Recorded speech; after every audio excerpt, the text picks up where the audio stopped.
నేను మీ డాక్టర్ ఎంజెడ్ఏ అస్కరి ఎండి యునాని. యునాని అంటే వనమూలికలతో ట్రీట్మెంట్. అంగస్తంభన సమస్యకు నేను చూస్తాను.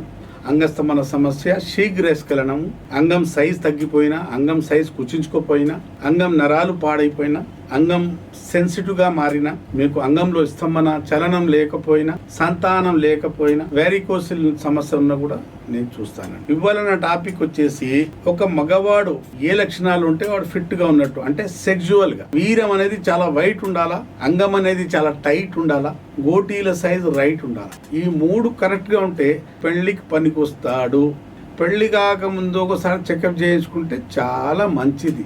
ఎందుకంటే పెళ్లి కాకముందు హస్తప్రయోగం చేస్తాం. మనం చేయటం వల్ల ఏమవుతుంది, అంగం సెన్సిటివ్గా మారుతుంది, కుచించుకుపోయి ఉంటుంది. అప్పుడప్పుడు కొన్ని కేసుల్లో శీఘ్రస్ఖలనం అనే సమస్య ఉంటుంది, అంగస్తంభన సమస్య కూడా ఉంటుంది. కొందరికైతే వీర్యం టెస్ట్ చేస్తే దాంట్లో కణాలు తగ్గి ఉంటాయి. కొందరికైతే సుఖ వ్యాధులు, హర్పిస్ లాంటిది, గనేరియా, సిఫిలిస్ లాంటి వ్యాధులు కూడా కొందరికి ఉంటాయి.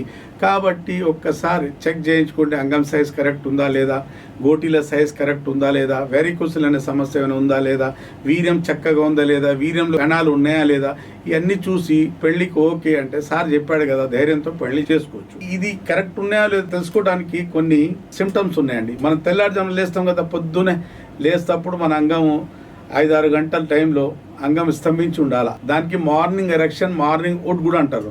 దానికి అర్థం ఏంటంటే సెక్సువల్లీ మనం హెల్తీగా ఉన్నాము అన్నట్టు.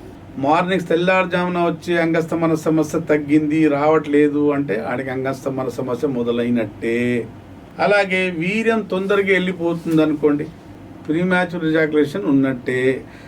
అలాగే వీర్యం పల్సగా అయిపోయింది, క్వాంటిటీ తక్కువ వస్తుంది, వైట్నెస్ కూడా లేదు అంటే పెళ్లి కాకముందు ఇట్లాంటి వాళ్ళు తప్పనిసరిగా ట్రీట్మెంట్ తీసుకొని పెళ్ళికి వెళ్ళాలి. మన భార్యకు బాధ్యతగా పోషించాలి. పెళ్ళైన తర్వాత ఎంత బాధ్యతగా పోషించాలి, అంతే బాధ్యతగా మన భార్యకు భావి ప్రాప్తి కలిగే వరకు చేసే బాధ్యత కూడా మనదే. కాబట్టి ఆమె భావి ప్రాప్తి కలిగే వరకు మన అంగంలో గట్టితనం ఉండి తీరాలంటే అంగంలో స్తంభన బాగుండాలి, మీ వీర్యం బాగుండాలి, వీర్యంలో చిక్కదనం ఉండాలి, అంగానికి స్తంభింపజేసే హార్మోన్స్, సెక్సువల్ పరిధి డ్యూరేషన్కి మెయింటైన్ చేసే హార్మోన్స్ నార్మల్ ఉన్నప్పుడే ఇది సాధ్యపడుతుంది. లేకపోతే అంగం స్తంభించిన, యోని లోపల ప్రవేశించిన అంగం తొందరగా లూజ్ అయిపోతుంది, లేకుంటే వీర్యం వెళ్ళిపోవడం జరుగుతుంది. ఇది హస్తప్రయోగం చేసే వాళ్ళలో తరచుగా చూసే స్థితి ఇదే ఉంటుంది. కామ కోరికలు కూడా తగ్గిపోతాయి. ఈ లక్షణాలు ఉన్న వాళ్ళు పెళ్లి కాకముందు మాత్రం తప్పనిసరిగా ఒకసారి మాతో కలిసి చూయించుకుంటే ఏదైనా సమస్య ఉంటే ట్రీట్మెంట్ చేస్తాం, లేదంటే బాబు నీకేం అవసరం లేదు ట్రీట్మెంట్ అని వదిలిపెట్టేస్తాం. కానీ సమస్యలు ఉంటే మాత్రం మనం ఏకాంతంలో కూర్చొని మనకి ఏం సమస్య ఉంది, అసలు పెళ్లి చేసుకోవడానికి వెళ్తున్నాం కదా, పెళ్లి కాకముందు ఒకసారి చెకప్ చేయించుకుంటే చాలా మంచిదనే నా అభిప్రాయము. ఇట్లాంటి సమస్యలు ఉన్న వాళ్ళు మీరు ఎక్కడున్నా నాతో ఆన్లైన్ పెయిడ్ కన్సల్టేషన్ తీసుకోవచ్చు. అక్కడి నుంచి మందులు తెప్పించుకొని మీరు ట్రీట్మెంట్ చేయించుకోవచ్చు. యునానీలోని ఎందుకు చేయించాలి అని చాలామంది అడుగుతుంటారు. యునానీలోనే శాశ్వతంగా ఒకసారి మందులు వాడితే మళ్ళీ మళ్ళీ వాడాల్సిన అవసరం ఉండదు.